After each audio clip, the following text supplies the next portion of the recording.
পুরা আমরা যারা চট্টগ্রামের ভিতরে আছি তাদের জন্য অনেক সুন্দর এবং কি অনেক বড় ধরনের একজন অলির মাজার আছে চট্টগ্রাম মাছ ভান্ডারে। তো এই মাছ ভান্ডারে কিন্তু আমাদের বাংলাদেশে এক ধরনের সবজি পাওয়া যায়, এই সবজিটা খুবই আনকমন, এটা শুধু মাছ ভান্ডারে পাওয়া যায়, এছাড়া অন্য কোনো জায়গায় পাওয়া যায় না। তো আজকে সেম মাছ ভান্ডারে যেরকম চাইনা মূলা পাওয়া যায়, এই ধরনের একটা মূলার সন্ধান বাগান আমরা পাইছি চট্টগ্রাম অনন্য আবাসিকে। তো এই যে দেখেন আমার সামনে এই গাছটা দেখেন, এটা হচ্ছে একটা মূলা গাছ।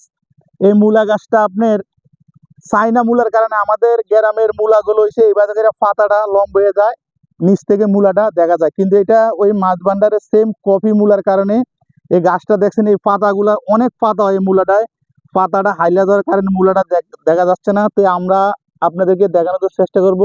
খুবই সুন্দর এই চাইনা মূলাটা দেখেন, অসম্ভব সুন্দর। এই দেখেন মূলাটা এত শক্ত এবং এত পারফেক্ট হয়েছে, দেখেন গায়ের মূলাটা ফাড়ে গেছে।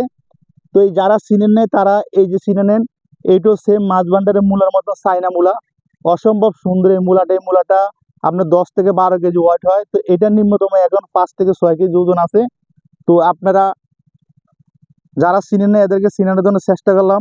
অবশ্যই আমাদের প্রকৃতি মিডিয়া ইউটিউবের সাথে থাকবেন, এই ধরনের সৌন্দর্যগুলো উপভোগ করার জন্য। দেখেন এখানে আরো কিছু মূলা আছে, আমরা আপনাদেরকে দেখাচ্ছি।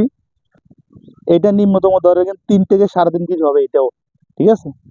তারপরে এদিকে আরো আছে, দেখেন এই মূলাটা অন্যরকম, মানে এটা গাছের পাতার জন্য মূলাটা দেখা দেয়। দেখেন এটা নিম্নতম 1 থেকে 1.5 কেজি আন্তস হবে। তারপরে এদিকে আরো আছে, অসম্ভব সুন্দর। এই দেখেন এই মূলাগুলো, এই দেখেন এটা নিম্নতম 5 থেকে 6 কেজি হবে এটার ওজন। তো এই যে দেখেন এই কিছু মূলা চাষ করছে, আমরা আপনাদেরকে দেখানোর জন্য চেষ্টা করলাম। তো যদি ভালো লাগে আমাদের প্রকৃতি মিডিয়া ইউটিউব চ্যানেলটি সাবস্ক্রাইব করে আমাদের পাশে থাকবেন, এই ধরনের অজানা সবজিগুলোর সাথে আপনারা পরিচিত হওয়ার জন্য। ভালো থাকবেন, দেখা হবে অন্য কোনো সবজি নিয়ে। ভালো লাগলে চ্যানেলটি সাবস্ক্রাইব করে আমাদের পাশে থাকবেন।